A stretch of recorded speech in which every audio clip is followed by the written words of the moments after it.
This is going to be Federalist Paper 13, Part 1.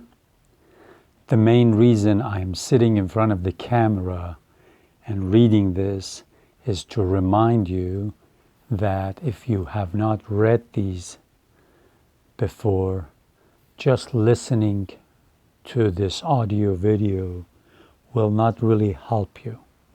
So please read them along as you listen to my reading of it. And it would be really good if you have watched some of those TV series about American Revolution that I've suggested. The one by PBS channel called Liberty. And there are two of them that are by the History Channel.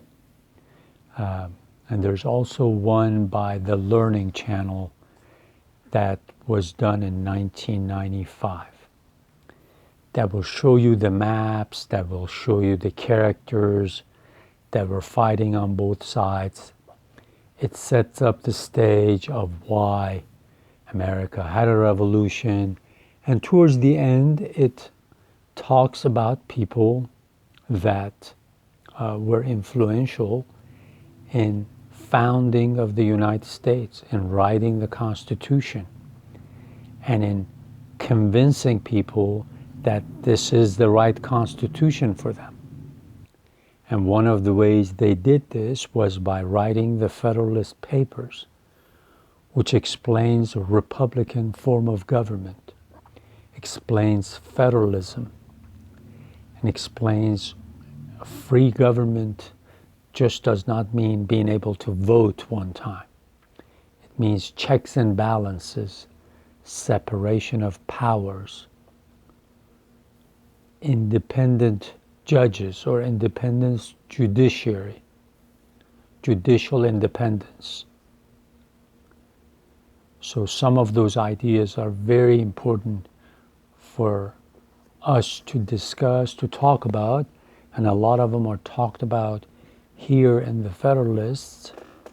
And also when you get where your English, command of English is much better, and you're a little familiar with the history of the founding of the country by reading books or by watching videos, then if you're really interested, you can go and look at the records of the Federal Convention and see what the participants said.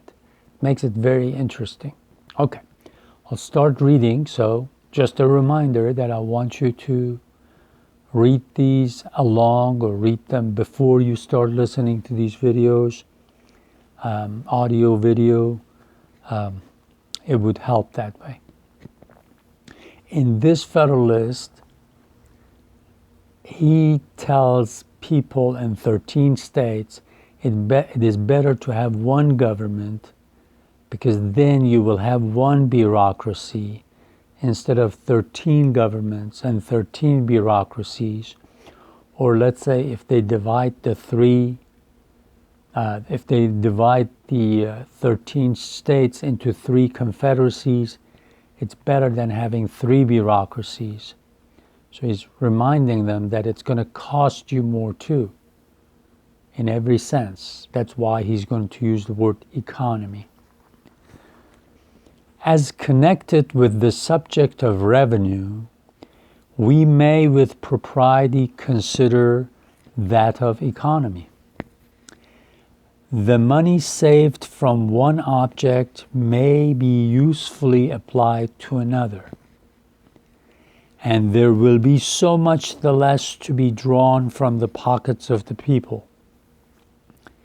If the states are united under one government, there will be but one national civil list to support.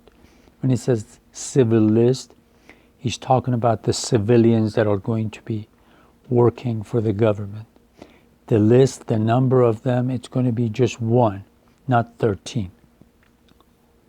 If they are divided into several confederacies, there will be as many different national civil lists to be provided for.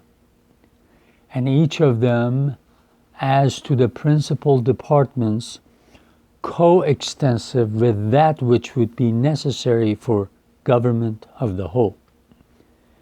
The entire separation of the states into 13 connected sovereignties is a project too extravagant and too replete with danger to have many advocates. The idea of men who speculate upon the dismemberment of the empire seem generally turned towards 3 confederacies. Now remember, when he uses the word empire in this context, like I've said before, he's talking about a vast area to govern. He's not necessarily talking about having an imperial attitude. He says this is going to be a vast country. That's why he uses the word empire. Okay, he says there's going to be 3 confederacies most likely, one consisting of the 4 northern, another of the 4 middle, and a third of the 5 southern states. There is little probability that there would be a greater number. According to this distribution, each confederacy would comprise an extent of territory larger than that of Kingdom of Great Britain. No well-informed man will suppose that the affairs of such a confederacy can be properly regulated by a government less comprehensive in its origin or institution than that which has been proposed by the convention. When the dimensions of a state attain to a certain magnitude, it requires the same energy of government and the same forms of administration which are requisite in one of much greater extent. This idea limits not of precise demonstration, because there is no rules by which we can measure the momentum of civil power necessary to the government of any given number of individuals. But when we consider that the island of Britain, nearly commensurate with each of the supposed confederacies, contain about 8 millions of people, and when we reflect upon the degree of authority required to direct the passions of so large a society to the public good, we shall see no reason to doubt that the like portion of power would be sufficient to perform the same task in a society far more numerous. Civil power, properly organized and exerted, is capable of diffusing its force to a very great extent, and can in a manner reproduce itself in every part of a great empire by a judicious arrangement of subordinate institutions. Notice he brings up the Great Britain. He says the kingdoms of Great Britain, they've got 8 million people.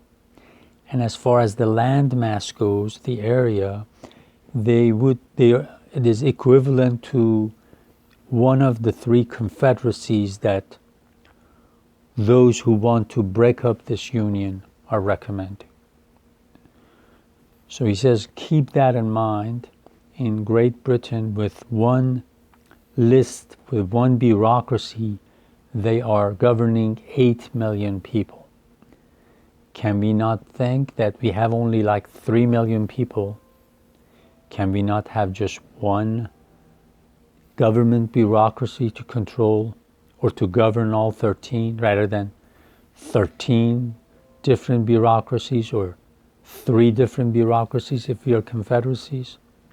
So he's reminding people that there will be a lot of money wasted if we do not unite.